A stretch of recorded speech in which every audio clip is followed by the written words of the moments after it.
The angels did not tell them what it was. They just said it would make it possible to live in caves out of the rain and lightning. It was a way to stop the caves from reeking. Best of all, this special gift of the One would stand guard for the clan as long as it was fed. They said that as long as its caretaker knew what to do and followed the rules, it would be tame constantly and instantly. It would stay tame as long as the rules were obeyed. The priestesses were scared to death, but also intrigued at this animal's identity. The angels were told not to let their fears show. The people would be fearful if they were. The clan needed this gift no matter how scary. This was an occasion for ritual of the highest order. The clan had to respect this gift and not abuse it. The angels got up and dusted off, saying to the priestesses to come. All four of them got to the smoldering tree trunk. The priestesses still looked around for some sort of animal. This was the first time the angels would give a gift without singing. This needed to be very different. They cried out to the cave 40 feet away, "Wake up, children of the One. Behold, the One's love is great gift. Guard it well, and it will destroy you. Come and see this gift from your Father in the sky. It will guard your mother's womb for you to live in." As the cry ended, the other angel swung a long chunk of heavy branch at the smoldering, rotten tree trunk. The brittle outer bark flew loose in a shower of sawdust. The powerful blow shattered and crumbled the vessel that held the waiting embers. When the air flooded into the half-hollowed tree, the embers burst into a flame.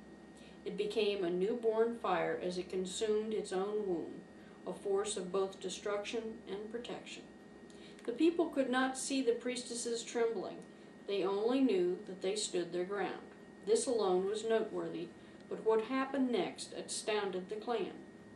The angel who had issued the decree scooped up a big chunk of burning interior onto a cradle of twigs. This scared everyone. The twin angels together brought the chunk with the flames licking upwards to the wood pyramid, nestling the newborn into its home. In a few minutes the flames were consuming the next layer until all the wood was dancing with the new fuel. Everyone ran out of the cave, thinking the angels were crazy. The priestesses broke the stalemate by coming up behind the angels. No wild, consuming beast had attacked the angels. Nothing terrible had happened. The angels were still slowly feeding the baby fire. A few very brave clan members came over to get a peek at the marvel. The first was the old woman. She laughed, saying, "You are right. This is a great protector. Lions hate and fear fire. I wish the gift had come before my babies were stolen. Thank you, and the One, who you now tell us has claimed us as children." The angels smiled at each other. They knew they had the fire guardian to share the lessons of how to keep the tame fire alive in the clan. It would become the child she could care for the rest of her days. The priestesses would also be told that the angel needed someone who was not only unafraid, but also worshipful of the powerful new weapon, protector and destroyer. A tool that could turn on a caregiver if not strictly trained. They needed someone who would go to great efforts to preserve this gift. The elder was so calm, it unnerved a few in the clan.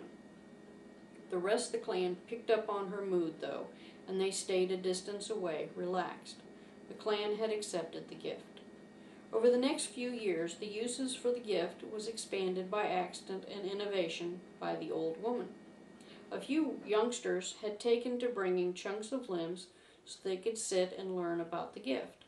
The angels had told the fire guardian to pick 2 or 3 youngsters as helpers from the ones drawn to the fire. She chose 2 that had been very attentive to her instructions. Instructions like the size of the wood chunks, the chunks of wood needed to be dry, the kind of rocks to be needed to make the fire ring, what kind of fuel that the fire liked to eat, how to wrap the fire and carry the sleeping ember from old to new cave was important as well.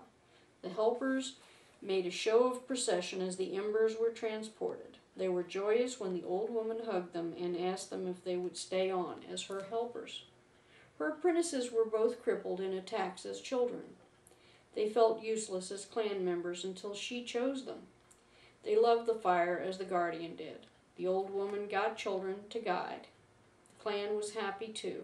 Everything worked out so well. A few years later, the old woman guardian died in her sleep. She died with her 2 apprentices curled around her to keep her warm. Their arms were draped protectively over her. They cried long and hard at her side the next day. She rejoiced the one that night.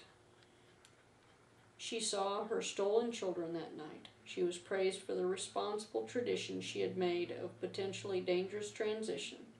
Respect had been instilled to give the clan time to understand the dual sides of this gift. The fire's misuse and disrespect was a real possibility. She had sought to use it for the good it could provide.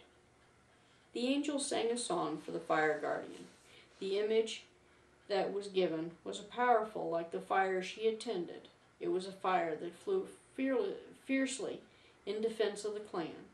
When the bird died in its own flames, its duty done, waiting in dead ashes, it became a fiery defender once more when the need arose. It would die in fire, rest in its ashes, then rise in flames from its own death. It is the first archetype of the phoenix. It is the first time that the one could share the concept with people. This concept was given to the people 800,000 years ago. It lives on into modern times. It has been made a species memory for all the peoples of the earth. The body of the old woman was tucked into the back of the cave. Her body was very small in her old age and very light. The body had a bit of ash put on her cheeks by her apprentices. They had been inspired by the fire and the fire guardian's song. They wanted her to rise from the ashes someday too. It seemed fitting. The angels knew that the true balance of power in the world had just shifted to the new people that the fire had created. The angels thanked the lion pride that had temporarily vacated the cave. They had left because of the fire. They prayed that the fire gift was not turned to destruction before the clan learned how to coexist with fire. The new path was laid now for the children of the One. That day there was a burial tradition created as well. In that day, the return of the dead to the womb became a new tradition. The womb was manifested by a cave. As a substitute, anything below ground was also considered a place of the dead. There were many times where there was no cave. When this happened, the people would create a small cave by digging one in the earth. This tradition has echoed into modern times.